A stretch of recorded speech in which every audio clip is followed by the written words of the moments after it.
Yeah.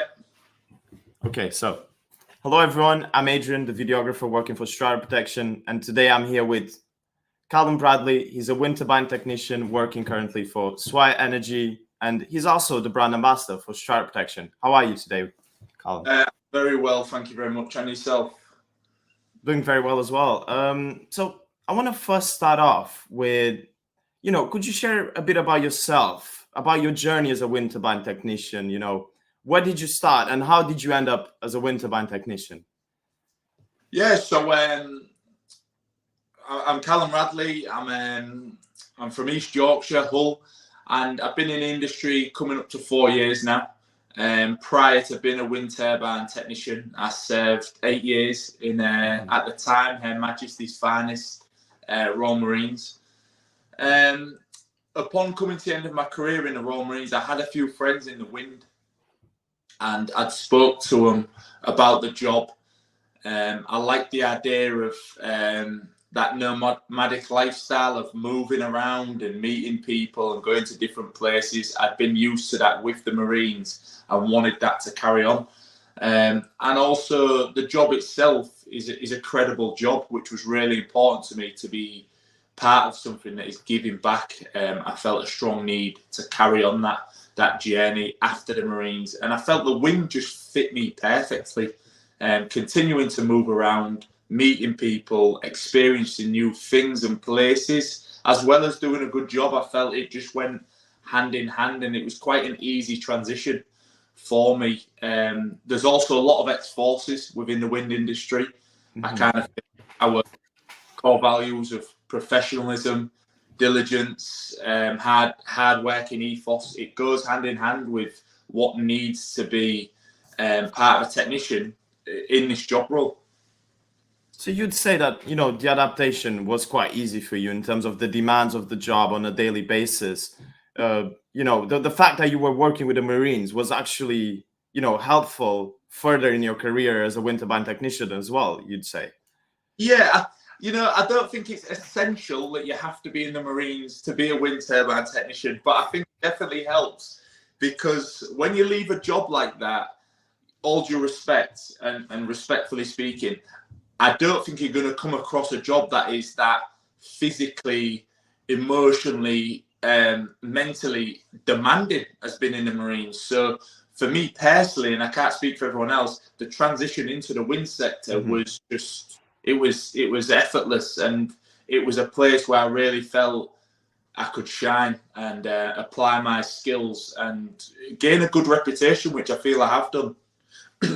You also mentioned that it was it was your colleagues at the Marines that recommended you this role, so can you expand a bit more onto that? Was it, what exactly, how did they convince you? That's what I want to know. Well, I had a few friends that were civilians that was working within the wind, and I used to speak to them about places I'd travelled recently, and they would tell me where they'd travelled, and I used to think, wow, that seems quite a nice job. He's travelling a lot.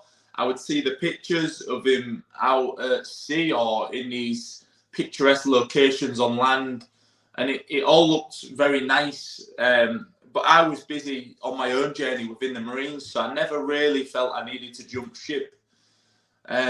Towards my career in the Marines, I knew some friends that had left the armed forces and they'd gone into the wind sector. So I really trusted their opinion, because they were coming from where I'd come from, and I'd seen them excel in a new industry, and it really spiked my interest to have a go myself.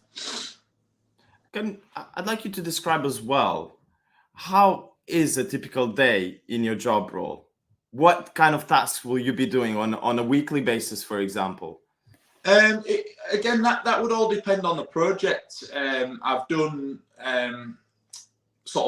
I started in the pre-assembly stuff, which is, in my eyes, or my personal opinion, probably one of the more harder jobs. I know a lot of people will have something to say about that, but I think it's probably one of the harder jobs within the wind industry. But I really enjoyed it. I really enjoyed learning my craft and learning about the turbines in the pre-assembly game. I've done the major component exchange, the installation. I'm currently servicing at the moment. So it depends on the project and what job you've got on. But like anything, consistency is what all companies and all projects are really looking for. As you know, they try to make it as simple as possible, because if you overcomplicate anything, it's difficult for people to understand. So once you get in the groove of a project, it kind of is repetitive, but it makes it safer. It makes the job more efficient, and everyone knows what is needed or expected from them. So I really enjoy it. I want to dive into the present, which is, I want to know what jobs or projects you got going on in the moment, in that case. Yeah, so currently at the minute, I'm servicing, offshore servicing at the minute. So it consists of changing sort of minor components, filters, oil, minor sort of tasks, tightening bolts, greasing things. It's quite a low-level service, so it's not very taxing. It's quite a nice job, but again, it's just following a routine efficiently and being diligent, and making sure the job's done to a high spec. But it is quite repetitive in a sense of, you've got, let's say, 100 turbines, and this same process needs to be applied to each turbine. But I also thrive in that, because turbine 1 to turbine 100, the standards are all the same for me. It's not like I try hard on the first turbine, but on the last, you know, the quality is the same throughout. I really enjoy that.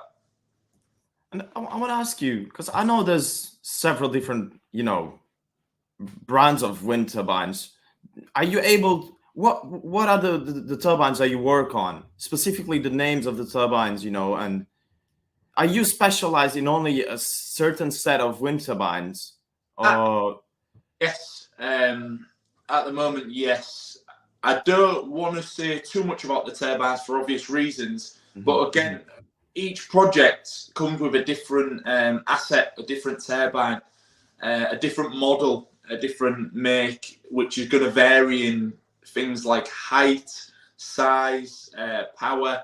Some of the components are different, but at the minute now, I am specialised on a certain turbine until this project is finished. So the longer you're on the project, like with anything, the more experience you get on that asset, the slicker or the better you become at dealing with that. So yeah, I'm on a specific turbine at the minute, but I've worked across a number of different turbines, both Siemens and Vestas, Senvion. So yeah, it's just, you're constantly learning. Every new asset, every new turbine, there's another feather in the cap. So I look forward to it all.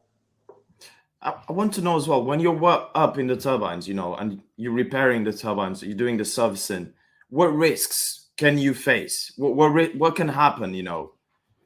Well, you know, at the very lowest level, you've got your slips, trips, and falls, which that can happen to anyone.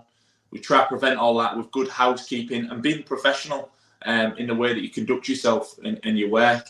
But when you're on some of these turbines, you could be 100 meters in the air. It is essential that you apply caution and safety to everything you do up there, because you know you're working at that height. Dropped objects, moving parts, pressurized parts, electrical components. There is a lot of risks. Therefore, you have to be diligent. You have to be professional, because it's not just your life, but your colleagues that you're working with. It's their health, their life that ultimately could be in your hands as well. So there's a lot that can go wrong, and thankfully, I've not seen it, because the people I work with have been very professional. Also, how big are your teams when you go offshore? You know, you go on a boat and you go into these wind turbines to repair them, right? What's the size of your team, and is there like a team leader? How does it work? I want to know the structure of your team really when you go. If we zoom out on the map, there's a huge team, from office staff to people obviously on the boats, to the technicians themselves. You zoom out on the map, there is a big team. But if we look more personally, for example, I'm an AT at the minute, so there's myself and two guys we're the ones going onto the turbine and fixing whatever problem may be, or servicing these turbines. So it's quite a personal environment in terms of I'm in charge of these two people. I need these two people to work for me, and ultimately these two people need to trust me that I'm going to put in the correct isolations and keep them safe and keep everyone safe. Also, you mentioned at the beginning, right, that your colleagues showed you these Pinterest locations. Once again, I'll go back to the present, which is, what is the most beautiful location you've ever worked on, would you say, with just the most amazing view? Yeah. A couple of years ago, it was during the height of COVID, which I think made it all the while special because a lot of people was struggling to travel, should we say, freely anyway. And I was lucky enough to keep moving around with work. And I was working over in Holland. It was one of my first jobs. Well, it was my first job, which made it all the while special because I was still moving and traveling and able to work when a lot of people wasn't. Holland is a beautiful place. I was doing pre-assembly there, so I have fond memories of that. But in terms of picturesque, it would be, I was lucky enough to work over in Taiwan, and that was a very, very special place. Great people, great culture. It's up for debate, this, but I think they've got great food. Well, aren't the humidity levels in Taiwan, isn't it like so high to the point where you probably, when you're up there in Taiwan, aren't you just sweating all the time? There was a lot of challenges from language barriers to the heat, the humidity, even the time difference. They were like 8 hours ahead of time, so just into that time difference, not only on a personal level, but trying to manage your home life, trying to speak to your loved ones when you're 8 hours ahead of them and you've got 12 hours of work. There was a lot of challenges, but I feel when you're comfortable, you never really get to know what you're capable of. So when you've been challenged, it reveals how good you really are. And I really enjoyed that about it. And yeah, it was like working in a kettle over there because it was very hot. So you're talking about challenges. I want to discuss now just your personal growth and just your development that you've had throughout your career as a wind turbine technician. What would you say is the thing that has improved the most, or I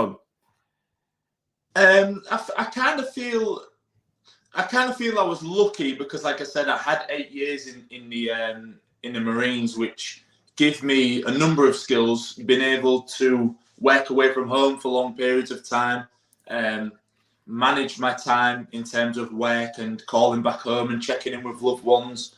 I met a lot of different people, different cultures from different backgrounds while I was in the Marines. So I kind of feel like I've had a cheat sheet going into being a wind turbine technician. And I wouldn't say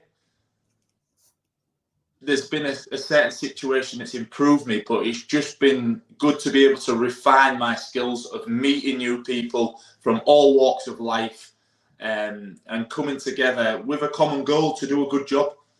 That's the best thing, especially at the position I'm in now as an AT. I am responsible for a lot more things, so it's good. My leadership qualities in that sense have improved. I want to ask you as well, what is the part that you enjoy the most about your job? It's funny this, because I was only having this conversation yesterday. When pre-assembly, for me personally, that is the hardest job in the wind and probably the least paid job, if that makes sense. Wow. Which is kind of bizarre, because you would think the harder you work, the more money you would get. But when it comes to pre-assembly, and I've done a few projects now, I can honestly say that's not the case. Like, that is a hard job. Building towers in the likes of the Scottish Highlands, for example, through the winter, or Sweden, it's a very tough job. But when you arrive in the morning to a toolbox talk and there's a team of 5 technicians, there's a crane operator, there's a supervisor, and the object for today is to build a 100-meter tower. and there's nothing there. And then by the end of the day, you're 100 meters in the air and you've built this tower. It's very satisfying for me personally, because you feel very stimulated. You've done a very good job today, a tough, dangerous job, and you've done it safely. You feel rewarded at the end of the day when you have these tough days that really challenge you, isn't it? It's challenging, and you know, everyone's different, but I enjoy being in the trench with the guys, let's just say, when it is raining, when it's cold, when it's windy, and it's horrible, but you're still doing the job to a very high standard. I get a lot of satisfaction from that. I like to see when you're talking about, you know, being with the guys on the turbines, there's this brotherhood aspect from the sounds of it. Can you develop more into that? Like how brotherhood is important for you? Again, I think it's shared pain. When you're in pain or discomfort, like I said, building towers in Scotland, I've been to some cold places, you know, but when we was building towers in Scotland, and Scotland's a beautiful place, but it seemed to rain every day, and it was freezing, and we was working the night shift, so it was just difficult. And you know, when you look around and you're thinking, God, this is tough, but there's the guy to the right here, there's the guy to the left of you, he's working hard, he's doing his bit. You kind of feel like it is a shared brotherhood, and I'm very used to that from the Marines, that when the times get tough, you all bond together and you all perform for each other. And I kind of feel like it makes the whole thing even better, because I'm working my socks off for this guy, he's working his socks off for that guy, and that guy's doing his best to help me. You know, the amount of times, and I'm guilty of it, I've climbed 50 meters up and I've forgot a certain tool that I need, and I'm thinking, oh no, I've got to go all the way down, get this tool, climb up again. But someone says, one of my teammates say, don't worry about it, I'll get it and I'll bring it up to you now. And that sort of stuff there, I feel it is that shared hardship, and you don't forget that, and you work hard for each other. It's like a bond of companionship, isn't it? And you mentioned now that, you know, you're working at night on the wind turbines.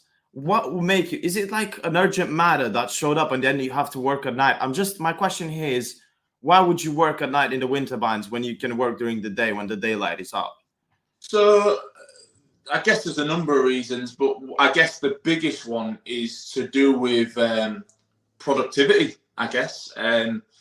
If you have a day shift, let's just say, that works 6 in the morning till 6 on the night, and then you have a night shift that works 6 on the night till 6 in the morning, it's moving 24 hours a day. So if they've got this is probably beyond my realm, but if they've got certain deadlines to meet, it might make more sense to use your time as much as possible and employ 2 shifts, a day and a night shift, so that you're constantly building and making things happen, I guess.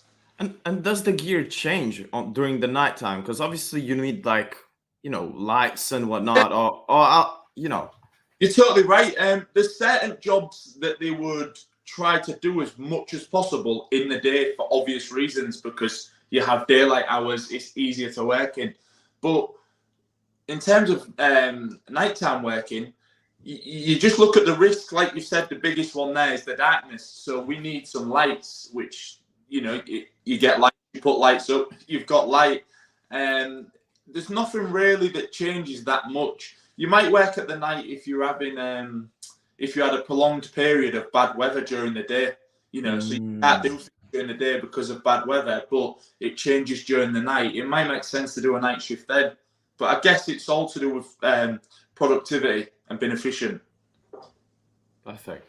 I want to move on now to more on the PP side of things. My question is, how crucial is PP for you in your role? It's obviously it's the last line of defence. If all else has gone wrong, you've got your PP. But in saying that, you need to have that understanding or that belief that if all else does go wrong, my PPE is going to save me. Because if there's no belief that that product works or that product is quality, then it's pointless wearing it. Because if you don't believe in that equipment, you know, how can you really use that equipment? You know, if it's got no integrity to it, it's pointless. So I think PP is massive. It gives you that warm, fuzzy feeling that everything will be okay. Perfect. And I want to ask you, so Kallum, as a brand ambassador for Strata, I want to hear about what motivated you to just, represent our brand. What are your thoughts on our products? And, you've been using them now for a while.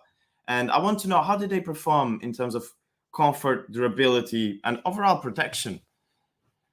Yeah, good question. Like I said, I've been in the industry. I've been on a few different projects, worked for different companies, and with that, I've worn a lot of different kit. Some of it has been fantastic, some of it's been okay, and some of it I think has been not good enough. I've been wearing Strata now for like 2 years, and I can honestly say that it's great kit. In terms of the aesthetics of how it looks and how it feels, is one thing. It looks and feels great, but at the end of the day, I have to be able to work and do a job in it, and that's one of the things I kind of feel with that kit is good. It's very durable. At times, it's a very messy job. I have to climb. I have to be able to move and breathe in this kit. And Strata's been one of the ones that stuck out where I thought this is good quality gear, and it gives me a chance to work hard. That's why I enjoy it. That's why I was happy to do this. Happy to be a brand ambassador for it. I believe in the product. I've worn the product. I've worked in the product. So thank you so much, Kallum. No, it has been just even your photography. It's just one of the coolest photographies. There's just the locations offshore, and actually talking about offshore. Did you choose going offshore rather than onshore, or do you do both? Because I do both. Like most of the guys in the industry, I'm opportunistic. If the rotation, the money, the job suits me, then I will do that job. I have no preference really of working on and offshore, but obviously working offshore, the views and stuff like that, some of them are just incredible. Catching the sunrises or even the sunsets during the summer when the sun's high up in the sky. There's a real peace out offshore. So for me, I'm open. I just want to work. I just want to work in a good environment. So I will work on or offshore, but offshore is beautiful at times. But saying that, I've worked, like I said, in parts of rural Scotland or Ireland, Wales, onshore, and it's just the same. It's beautiful, So I want to know as well. Yeah. So you mentioned you were in the Marines, but to carry on your work as a wind turbine technician, how long did you actually, have to carry out training and studying as well? How long is that process, and what does it entail? Yeah, so when I decided to leave the Marines, you give like a year's notice, believe it or not. Oh, wow. So I had a year to research and plan. And when I say research and plan, I'm talking about doing certain courses, certain tickets, researching information that's going to best aid me in this transition into the wind. And I feel I used my time wisely because I had a year and I used it wisely, and I looked at what jobs and what skills or qualifications I would need to be employable. And I did that over the period of the 12 months, going and doing some of your GWO courses, your basic technical training, slinger banksman, and some of the more obvious things like offshore medicals, sea survival stuff. I went and just did that as a personal development to put myself in the shop window that says, hey, I'm looking for work. I've self-funded these things. I've gone and done this on myself, and I'm looking for a chance. That's all I need is a platform to perform, and I'll take care of the rest. So for me, I felt like I was in a very fortunate position to have them 12 months to really plan, research, and adjust my path accordingly to what I needed to be doing. So during those 12 months, so after that 1 year, were you able to actually, right away step on a job or? Yeah, Yeah. So I was very fortunate because I feel I used my time wisely. And before I left the Marines, I did a lot of courses and tickets. That's really good. So when I left in February 2020, I actually started work in Holland on a pre-assembly project in the March. So I had a bit of time off where I was just sort of in limbo a bit because I knew this job was starting. But it was a good time to spend with friends and family before I was going to go away and start this new adventure. But it was the height of COVID when I went. So I remember I've done all these courses financially. I paid for them all. And I remember getting a call that says, you're meant to be going to Holland, but because of COVID, we're not sure how we're going to get you there, when you're going to get there. So I was thinking, wow, I've just left the Marines. I've spent X amount of money on these courses, and now I can't really get to my job. So my first rotation in Holland, I think, was 9 weeks. It should have been 3 and 1, but I was petrified of coming home and getting stuck in the UK. So I stayed in Holland until I kind of got the feeling that they're going to be able to ferry us backwards and forwards. And then I thought, right, I'll go home. But yeah, I feel I had enough time to plan what I needed to do. And just because I'd done the courses, I wouldn't say I was a wind turbine technician. I feel, we can all, you've passed your driving test, or anyone watching this has passed the driving test, but that doesn't mean you're an F1 driver. Obviously, of course. You still have to learn. So I'd done the courses. I'd gone and researched the stuff, but now I have to gain that experience. And it was very humbling because I'd left a job where I was very good, and I was kind of starting at the bottom all over again. Where switching careers, like starting from zero again, Yeah, I don't know. Gaining that practical experience every single day, and it is consistency. It was very humbling because you're part of a team and you want to bring something to the table rather than an empty bowl, and also you want to carry your weight. So when guys was asking or they needed certain jobs doing, but I have never seen this job before and I am brand new, it was quite humbling because you felt quite helpless. Like I want to help, but I actually don't even know how to because I need to. So for me, it was quite difficult because I'd been used to being very hands-on and I know what I'm doing. I can show you, I can tell you, I can, involve you, to starting at the bottom again. But the guys were great that I started with, and they helped me so many times, even when I was getting it wrong and probably frustrating them. They stayed with me, they helped me. And then that's why I think when I see you guys in the industry, I think I've been there. I've been in that position you're in now, so let me do my best to bring you on and help you out. Now, to finalize, my last question is to you. If you actually saw someone starting right now who wants to pursue the same career as you, is also interested, what advice would you give to them just starting in the energy sector? This might come as a surprise or not come as a surprise, but the energy sector is a very, very competitive sector. So just because you've done the courses or the tickets, it doesn't mean you're guaranteed anything. And I learned that the hard way. I feel you have to be diligent and kind of have an attitude that is, you're just going to have to be relentless because it's so competitive at the minute. And I know so many people that message me on social media platforms such as Instagram or LinkedIn asking me, how do I get in?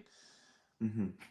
And I wish I had the answers, but I feel like it's all about timing. And when the opportunity arises, you need to be in a position to strike. So it kind of feels like a bit of a cop-out, but you just have to be diligent and persistent because the first 10 CVs you send or the first 10 phone calls you send, they might not amount to anything. And if you give up, that 11th one might have been the one where someone answers the phone or someone reads the CV. So I feel you have to just be, in bold capital letters, persistent. Just keeping that, just being resilient on applying every, don't give up. The competition at the minute for jobs and people wanting to get in this industry, I feel is huge. There was the winter that's just gone. I know a lot of people that were struggling for work because there was just, I just don't know. It was a crazy time, and I feel you just have to be persistent, and it's all because it can feel demoralizing, but you have to just keep going. You have to keep going. But it's interesting, as you said, it might sound, surprising, because what you hear, me, for example, right, I don't have the biggest experience in wind turbine technician, but my point being is that you hear out there that there's a lot of demand for these kind of jobs, and that there's, we need everyone to start studying this, and we need everyone to become electrical engineers in our country. It's just a topic that I hear a lot.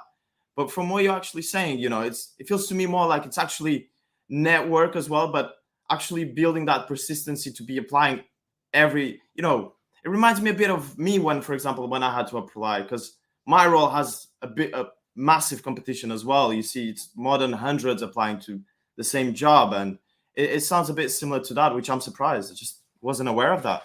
I think one of the things is when you look at the assets or the components you're working on, they're multi-million-pound machines. So the biggest thing, and I can see it from both ends of it, if I am running a company or running a project and I need people that are going to work on this multi-million-pound machine, and there's a guy that has just started in the wind industry, I understand it. I'm not saying it's correct, but I understand you're going to be very reluctant to hire this guy because you want experience. Now, I'm a great believer that everyone needs a chance, because if you don't get given a chance, how can you gain experience? But it's a very tough thing, because if I ran a company, I would want to hire experienced guys. So I know there's a lot out there that want to get in the industry, and I've been there myself. All you hear is, "Oh, we're looking for experienced guys," and I'm thinking, well, how am I going to gain any experience if you don't?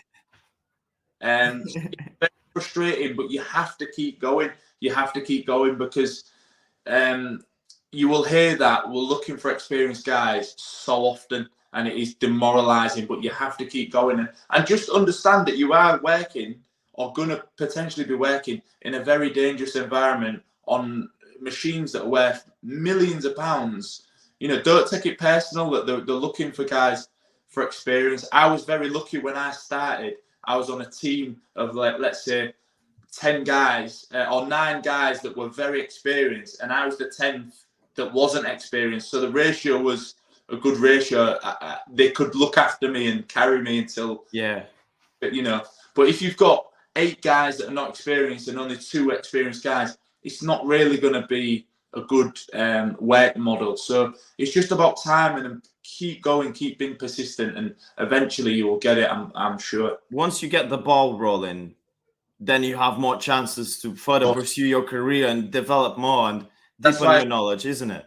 I've tried my best to not just stick in one field of the renewable energy sector. I've done the pre-assembly, I've done the installation, I've done the servicing, I've done the major component exchange, because the more feathers in my cap, when I apply for a job, they can't just say, "Oh, we're looking for someone who's got installation experience and you've only ever serviced, or you've only ever done pre-assembly." I can say, "Look, I've tried my hand at all this. I've got good references. I've worked on good projects." And I think then once the ball's rolling, you keep picking up this experience, and it's just snowballs. You become more versatile. You can carry on different jobs. You bring more value to the company. And, this is what they want. That's the thing. I think the thing is, like I said, you don't want to turn up anywhere with an empty bowl. I feel I'm coming with something. I'm saying, "Look, this is what I've got. This is what I can give you." And then it's, you give me something, I give you something. But the initial start is difficult. You'll hear it a lot. People say you just need that one start, and then it'll move on. So it will snowball further. Good luck to anyone trying. I genuinely tough, but be persistent. 100%. Kallum, thank you very much for the interview and just offering your insight into your role, and being part of the discussion, and also being a brand ambassador for Strike Protection. For us, it means a lot that you're doing these photos, you're providing feedback to our products. It's the only way we can improve, become better, is by listening to you. And wind turbine technicians and other industries as well, electrical engineers, if we listen to them, we can further improve our products. But honestly, thank you to everyone who's watching as well. I wish everyone an amazing day. Kallum, if you have your last words right now. Thanks to you guys. I've got a job to do. I can't really tell you how to do your job, but I'm telling you, you're doing it very well, because the product is a great product, and that's all I've really got to say. It enables me to do my job, and the rest is history. So thank you very much. Thank you all. Bye. Bye-bye. Okay, let me finish the recording now.